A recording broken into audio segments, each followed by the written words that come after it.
Everybody, it's Dr. Sam, and today I'm going to talk about how to improve your memory. I'm going to talk about the best type of diet, the best foods, also best minerals and vitamins and herbs, as well as the nootropics and potential drugs, and more importantly, just lifestyle changes, improvements you can make, even little hacks. And I mentioned memory because I don't know about you, my memory has never been good. Getting through school, which is a joke. All the degrees I've gotten, it's all about memorizing these days, not about learning. And I've never been good at memorizing things. I've had friends who are just awesome at memorizing, and I'd be in class and somehow they'd memorize everything, and I just had a tough time. And so my point is, I've never had good memory, while my brother, he remembers, like my dad, dates and addresses and phone numbers, everyone's social security numbers and all that stuff. Me, I don't. Now, I'm good at remembering something if there is emotion connected to it, and I think most of us do, but generally memorizing things is not my thing. And unfortunately, as we get older, our memory declines, and that has to do with just part of aging.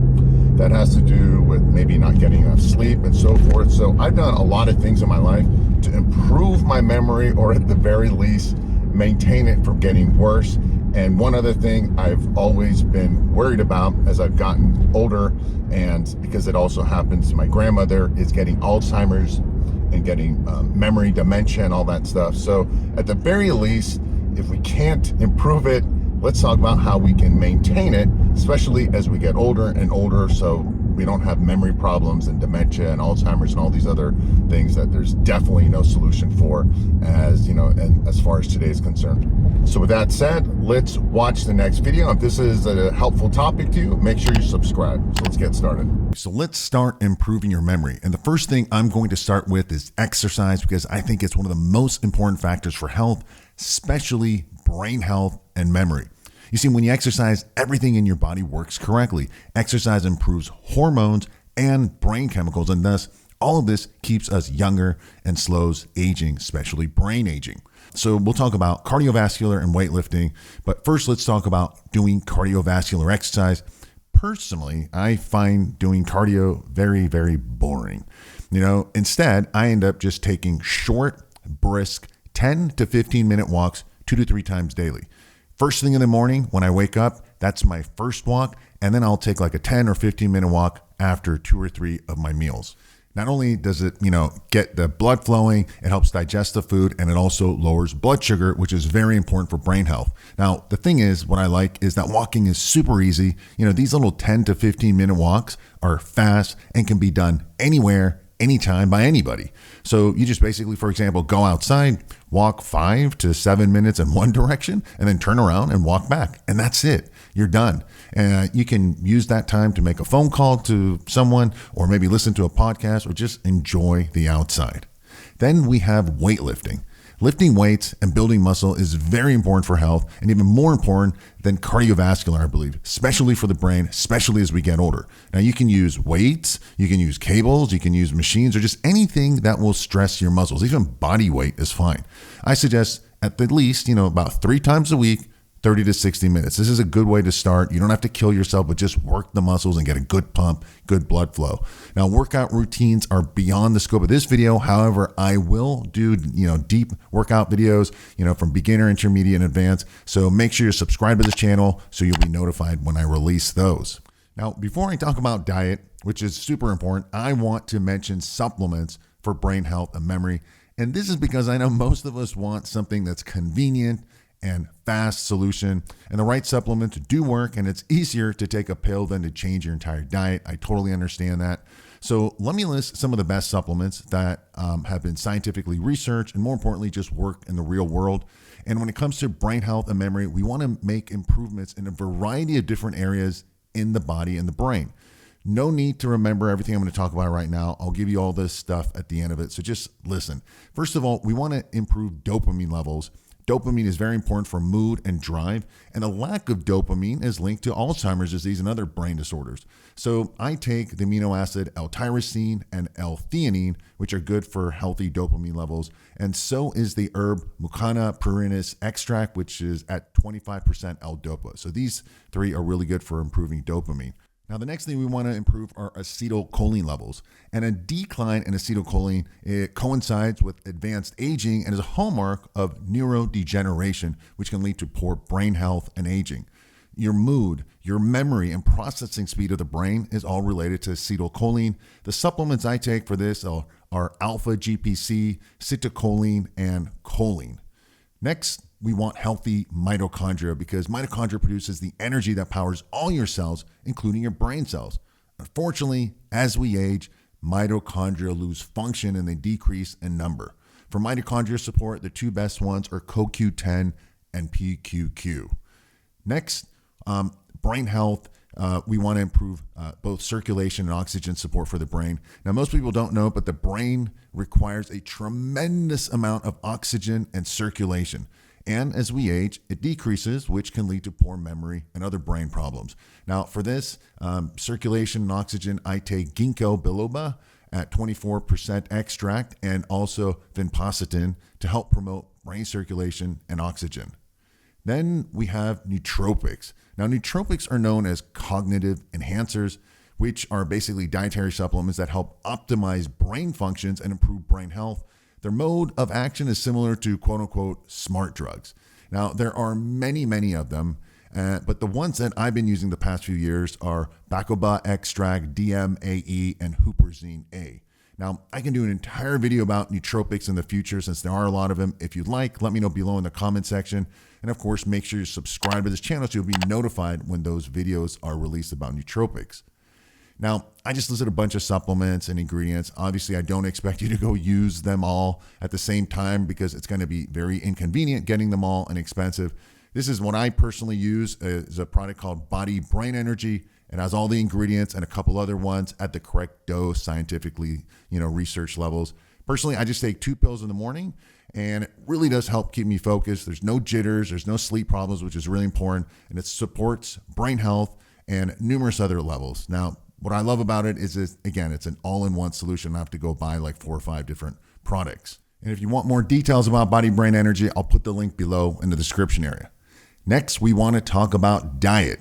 Diet and what you eat, and what you don't eat is very important for your health. And this includes memory health. People really underestimate the diet and the foods that they eat.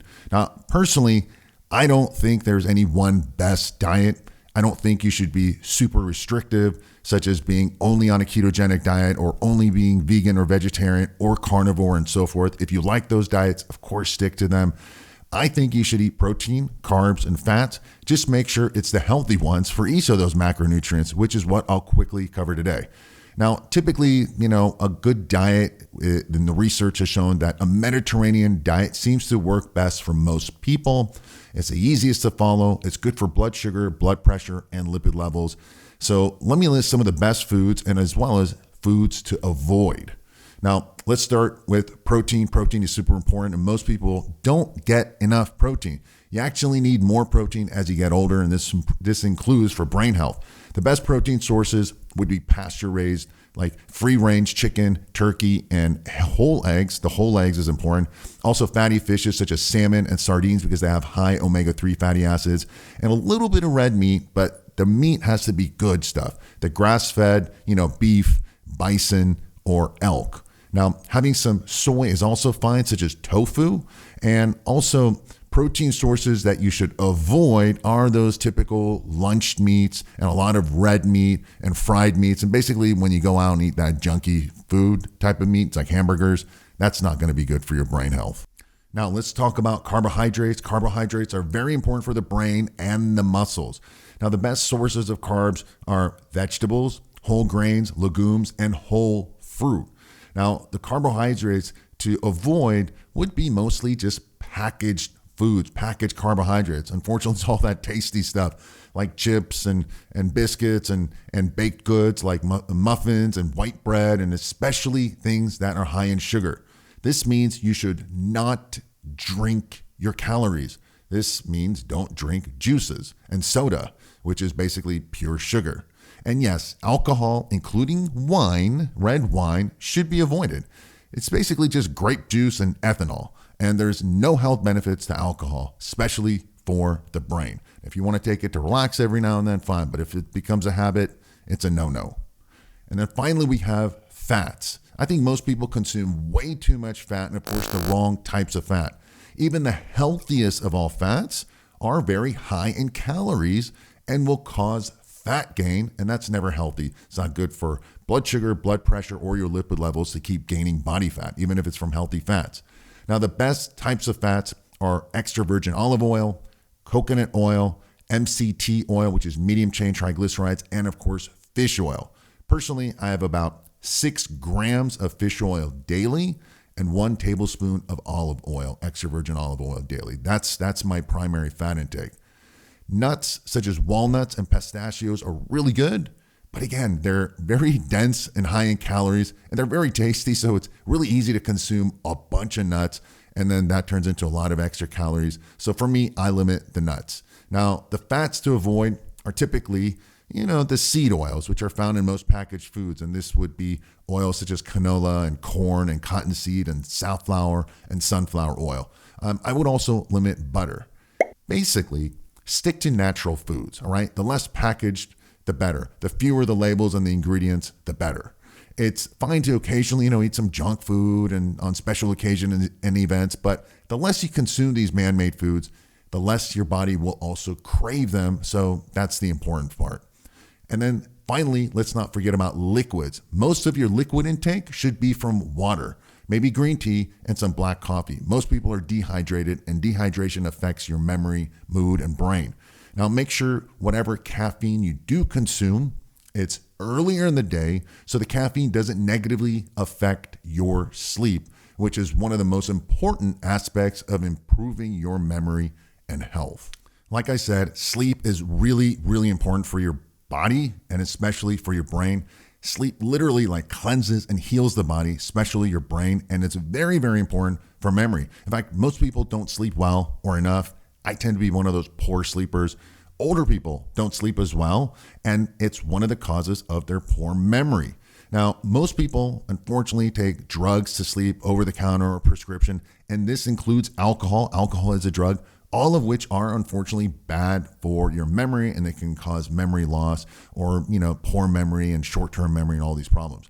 Now, if you need a pill to fall asleep faster and stay asleep longer, like I do, I take a product. It's all natural herbal ingredient. It's called Deep Sleep Formula. I'll put a link to Deep Sleep Formula below in the description area. But remember, even a natural pill that works like Deep Sleep Formula, it's all natural, but it's not going to work if you're staring at the computer screen right before bed and stimulating your brain, which is what I used to do a lot myself. If you're stressed or stimulated because of something in your life, or maybe what you're looking at on your phone or your computer or TV, right before bed, you're not going to fall asleep because your body is still going, whether your brain or just physically. So prepping for sleep starts 30 to 60 minutes before bedtime. This is the time you need to, for example, dim the lights in the house. Or what I do is I also wear blue blocking glasses, a couple hours before bed to just relax my eyes. Or do something relaxing, maybe take a shower, a bath, or read a book. Journaling before bed is great because it takes that junk out of your head, right? That's spinning around, you're ruminating on something, that puts it on paper or on the computer, gets it out of your head so you can fall asleep. Now, making sure you don't eat right before bed, at least an hour before bed, that's also important. Again, alcohol is not good, and alcohol negatively affects sleep, so make sure you don't have any alcohol at least 2 to 3 hours before bed. If you exercise, which is great, trying to do it as early in the day as possible. That's better. Doing a workout right before bed stimulates the brain and increases body temperature, which is not what we want before bed. Now, again, make sure your room is quiet and it's dark and it's cool. Now, I wear eye shades and earplugs because I'm such a sensitive and light sleeper. I got to need all that I can to get a good night's sleep. Now, try not to drink anything too late at night, like water or tea or any of that stuff, so you don't get up and pee. And then some of us, when we get up, we pee, we have a harder time falling back asleep, and then the brain starts kicking in again. We don't want that. Now, 30 to 60 minutes before bed, take herbs, for example, to help you relax your body and mind, like those found in Deep Sleep Formula. The important thing here is to keep this consistent and get in a good nightly, routine. Go to bed at the same time, wake up around the same time. Basically, your entire life and health will improve, especially your memory, when you implement better sleep hygiene, as well as all the things that I mentioned today. The right supplements, the right diet, and the right exercise. And then again, journaling. Journaling helps great for me. Just takes things out and puts it on paper, and I don't think about it before bed. So I hope this was helpful. Let me know what concerns or questions or confusions you have about today's topic. Let me know in the comment section. Don't forget to scroll down and take a look at all the links and other videos that I put in the description area below this video. Of course, as always, thanks for watching. Thanks for listening. I wish you a very happy and healthy day.